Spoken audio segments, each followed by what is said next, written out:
Nobody. If the banks can now prognosticate that we're heading to 2,000 gold, the question is less now if it will happen. It's just a case of when it will happen. When it will happen. Because we generally go through these great big generational cycles. Generational cycles. So today the Dow is 7359 and gold is 950. I took those figures yesterday, which is a ratio of 7.7 ounces. If you go back to 1920, if you go back to the 1970s, you go back to this time here, there is a time in which the share markets literally absolutely explode, and it will typically cost you 40 ounces of this to buy just one of the to buy the Dow. In other words, if you wanted a share in the top 30 companies in America, one share in each one, and added them all together, it would cost you, last year it would have cost you $14,000 to have a share in DuPont and a share in, Microsoft and a share in Google or whatever. All the I don't only look at the list every once in a while. What are the 30 companies that make up the Dow? But it would have cost you $14,000, which at the time would have required 40 of those to buy one of those. Now it's down to 7.5. But every major generational cycle, you end up having 1 ounce of gold able to buy the entire share market. And then it goes back up to this massive sum. So the smart money goes and buys lots of gold, and then when it's down at the bottom, it sells the gold.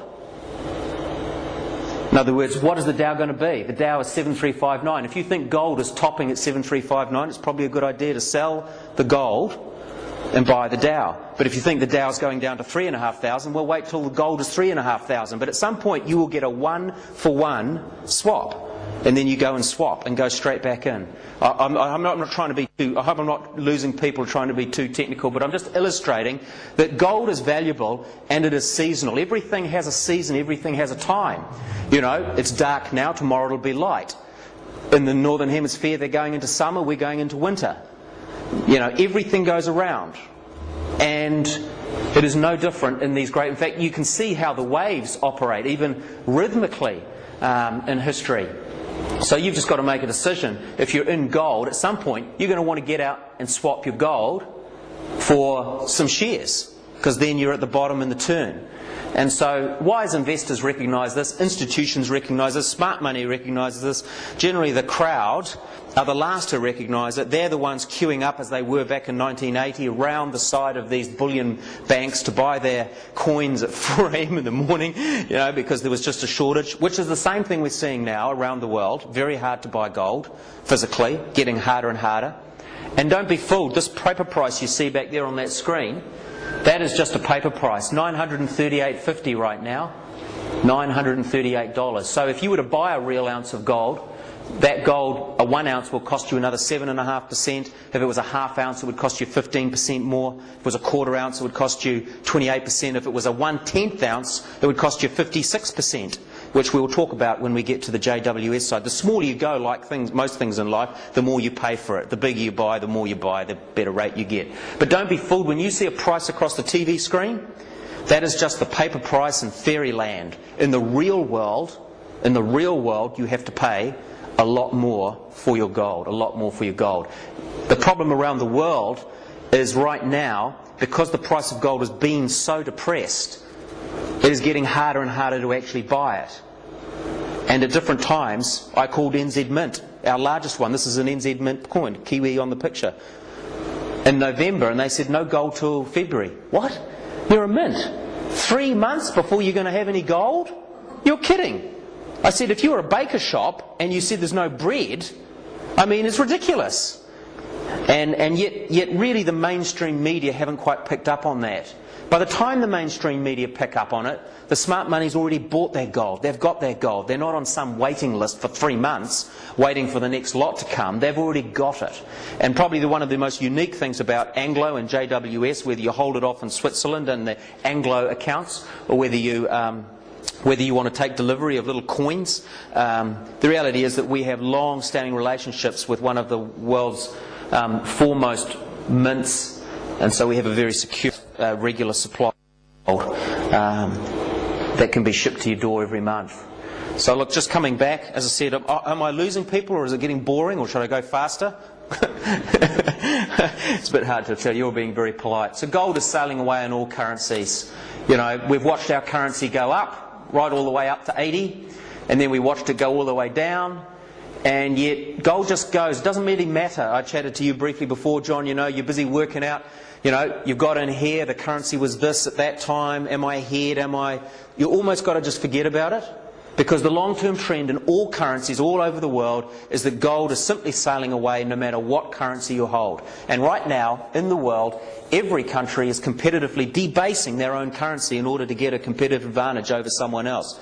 And when I say debase, they're printing money. They're just selling money. In the last week, and you can see it back there on the trading screen. I could go back there right now. In fact, I probably shouldn't, because I don't want to really bore people too much. But if I was to go, whoa, look at that, gee.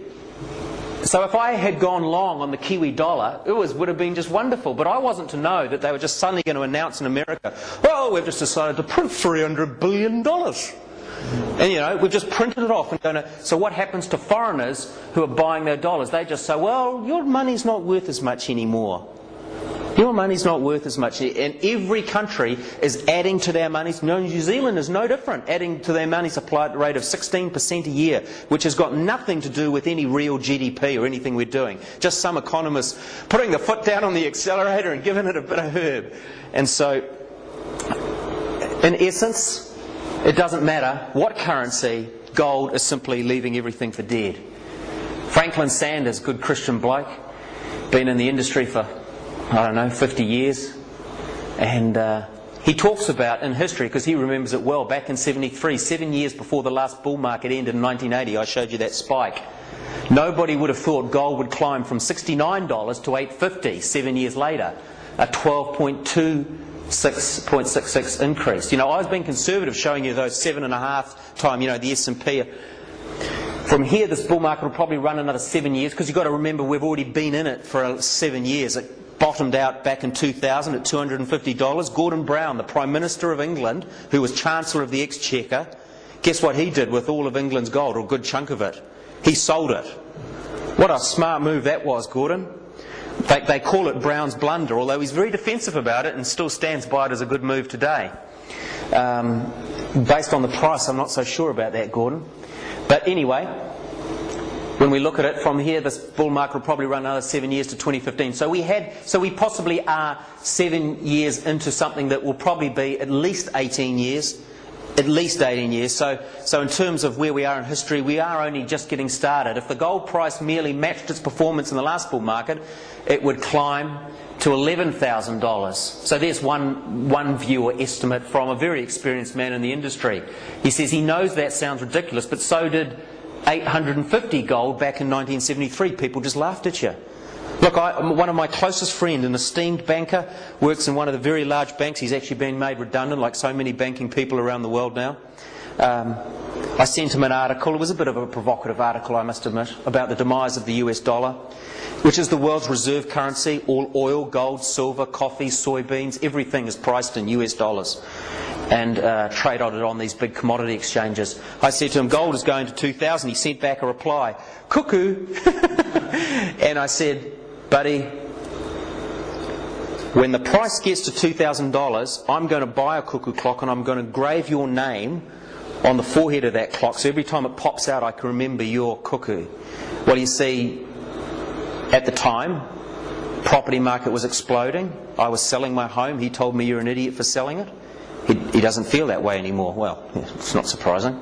He said, and acknowledged that there's a possibility, because I said, look, he said to me, Duncan, I'll buy you that cuckoo clock. He's acknowledging now he probably will have to buy that clock. He will clock.